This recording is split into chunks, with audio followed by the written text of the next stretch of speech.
Hey, so my name's Alasdair Allan. I'm here at MozFest as part of the O'Reilly Data Sensing Lab. I'm a hacker, a tinkerer, a scientist.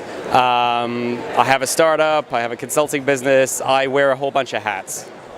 So I'm here at MozFest and we're mesh networking the venue. We have a whole bunch of sensor motes scattered around. Only 20 at this venue because there's only one of me here. But what they're doing is they're continuously reading out. They have temperature, pressure, humidity, light, air quality, ambient noise, and radio frequency noise tuned to cell phones. We can watch cell phones walk by, which is pretty cool. And so we're getting all this data and it's flooding down via a mesh network to an internet gateway and then up into the cloud. There's a whole bunch of applications for this network of sensors. The data itself here at the conference is actually interesting to conference organizers, and that's one of the reasons that Riley is involved, because they do a whole bunch of conferences.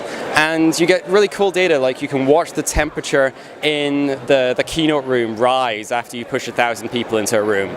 You can watch the air quality drop as you trample 5,000 people across a freshly laid carpet. And this sort of data is actually really cool because you can map that to the approval levels in talks, the Wi-Fi signal strength, which is something we often monitor as well. You can map it against a whole bunch of other data that conference organizers normally generate anyway. And you can then interpret data, you can find new insights and make your conferences run better. So it's really easy to do all this stuff yourself. What we have at the bottom of it is just a standard Arduino board. It's an Arduino Leonardo. On top of that, for the sensors I've deployed around the building, we have a custom sensor shield that has all these sensors in. But you don't need to do that. You don't need to use a custom sensor shield. Most of the bits and pieces we have on top of that shield, you can get on breakout boards from Adafruit or SparkFun or the Maker Shed, and it's all available off the shelf. So all you have to do is wire it up, and you can either write the code yourself, or we have code at online at github.com/allan/data sensing lab. So you can grab the code there and it'll just work. So for myself, I actually have these things deployed around my house, much to the bemusement of my wife and my kid. But I'm monitoring a whole bunch of stuff. The temperature and the pressure, and I can actually see the air circulation happening around the house. I can see the air quality drop in certain rooms, the CO2 spiking, because that's one of the other things I'm monitoring, and I can actually see how this changes, the environment changes in the house. And you can make your house better. You can make it a better, healthier place to live.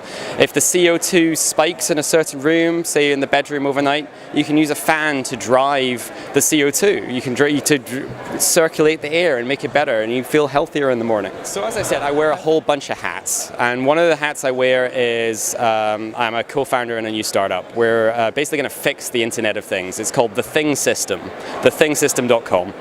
And what it does is, the problem with home automation, with devices like the Netatmo weather station or the Philips Hue light bulbs or the Nest thermostat, is that they're islands. They stand alone. Everything is by itself. They have their own app. They have their own cloud service, and we're going to fix that. We're going to make all these things talk to one another, because it's great to have all this data so you can make informed decisions.